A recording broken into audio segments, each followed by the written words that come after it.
Welcome back to the Core EM Podcast, core content for anyone, anywhere, and just in time. This is the official podcast of the NYU Bellevue EM Residency Program. This week is part 2 of gallbladder diseases, and here we're going to drop into acute cholangitis. Cholangitis is acute bacterial infection of the bile ducts resulting from common bile duct obstruction. You may also hear it called ascending cholangitis. Much like in cholecystitis, this all starts with the common bile duct developing an obstruction. That obstruction may be incomplete, which is more common, or it can be a complete obstruction. There are many causes here, but the most common are going to be gallstones again, but malignancy, benign strictures, or even iatrogenic from something like an ERCP can be the cause. The elevated intraluminal pressure in the gallbladder leads to translocation of bacteria. That bacteria may gain access either via the lymphatics, the portal venous blood, or retrograde from the duodenum. The most common pathogens that we're going to see are E. coli, Klebsiella, Streptococcus, Enterobacter, and Pseudomonas. Rarely, at least in the US, you can see this caused by HIV/AIDS as well as parasitic infections like Ascaris. The classic triad for the presentation is Charcot's triad of fever, right upper quadrant pain, and jaundice. But this is neither sensitive nor specific, as all classic triads are. So the symptoms we should be looking for are fever and chills, nausea and vomiting, and abdominal pain. On physical exam, the patients are going to have right upper quadrant tenderness to palpation, and they may or may not have peritoneal signs. Jaundice, the third piece of Charcot's triad, again can be variable. You shouldn't expect it, but if you see it, you're going to be a little bit more concerned about this diagnosis. Patients will often present with frank sepsis, so the fever, tachycardia, hypotension, and tachypnea. It's a very common presentation for cholangitis. While rare, it's also important to recognize Reynolds pentad, which is Charcot's triad, the fever, right upper quadrant pain, and jaundice, with the addition of sepsis and altered mental status. So again, they can have a variable presentation, much like what we see in cholecystitis, but these patients tend to be a little sicker than the group that comes in with cholecystitis. Once again, like with cholecystitis, and you're probably sensing a theme here, diagnostics are less than perfect. Cholangitis is a clinical diagnosis. There are no diagnostic tests that absolutely clinches or rules out the disease.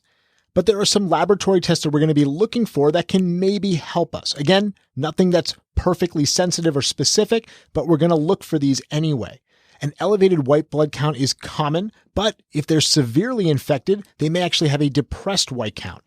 A hepatic panel will show elevated aminotransferases, so the ALT and AST will be elevated. You'll see an elevated ALK Phos, and you may or may not see hyperbilirubinemia. Getting a serum lipase can also be helpful because some patients will get concomitant pancreatitis.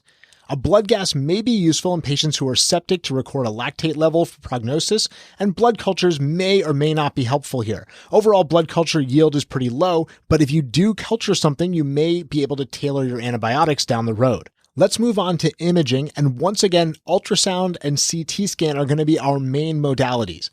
Imaging can be helpful in supporting the diagnosis, and it can aid in identifying the cause. Many patients will have concomitant acute cholecystitis, and that may be what led to the cholangitis. The imaging is going to help us in finding that. With ultrasound, the common findings are going to be intrahepatic biliary duct dilatation, thickening of the bile duct in the walls, as well as obstructing gallstones.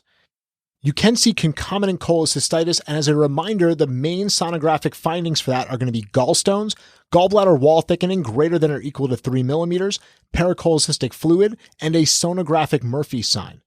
Gallstones plus a sonographic Murphy sign is the classic dyad that you see with the ultrasound findings of cholecystitis. While ultrasound can be helpful, it is not highly sensitive for diagnosing choledocholithiasis. It can often miss stones in the distal common bile duct. It can, though, be useful in distinguishing between intrahepatic and extrahepatic obstruction. Well, if ultrasound's not quite going to cut it, let's move on to CT. The classic findings here are a non-homogeneous liver enhancement during the arterial phase. You can also identify dilated intra- and extrahepatic ducts. Gallstones, although poorly visualized, may be present on CT scan, but overall the findings here are non-specific.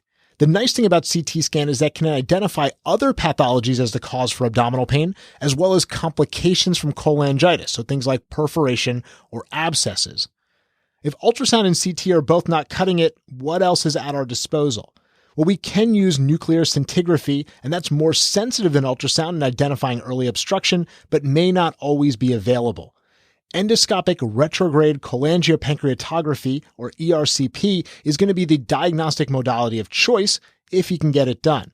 And ERCP can be both diagnostic as well as therapeutic, as the person who's operating the endoscope can remove an obstructing stone, they can biopsy a mass, they can culture the bile, or even decompress or place a stent. In terms of management, we again have to recognize that these patients can be very sick. We can see unstable patients due to sepsis or even septic shock, and those patients have to be resuscitated aggressively. We're going to start with our ABCs, make sure we have good access with 2 large bore IVs, and put the patient on a cardiac monitor. We should be starting broad spectrum antibiotics early, covering gram positives, gram negatives, and anaerobes. Some common regimens include piperacillin tazobactam, imipenem or meropenem, or ampicillin sulbactam plus metronidazole. If the patient's had significant vomiting or volume loss, make sure to correct electrolytes and make sure they don't have any coagulopathies that are going to need to be managed as well. Ultimately, the patients are going to need biliary tract decompression. This can be done with a percutaneous drainage via interventional radiology, an ERCP, or possibly surgical drainage. Clearly, all patients with cholangitis are going to be admitted, and they should probably go to a high-resource setting, so either the ICU or some kind of a step-down unit. Before we wrap up for the week, let's hit some take-home points. Cholangitis is an acute bacterial infection of the bile ducts resulting from common bile duct obstruction, and it's potentially life-threatening with a mortality of 5 to 10%. Diagnosis is based on clinical findings, and while imaging can be supportive, it is frequently non-diagnostic. Look for right upper quadrant tenderness with peritoneal signs and fever. A normal ultrasound does not rule out the diagnosis of acute cholangitis. And finally, treatment focuses on supportive care, broad-spectrum antibiotics, and consultation with a provider that can perform biliary tract decompression, either IR, gastroenterology, or general surgery.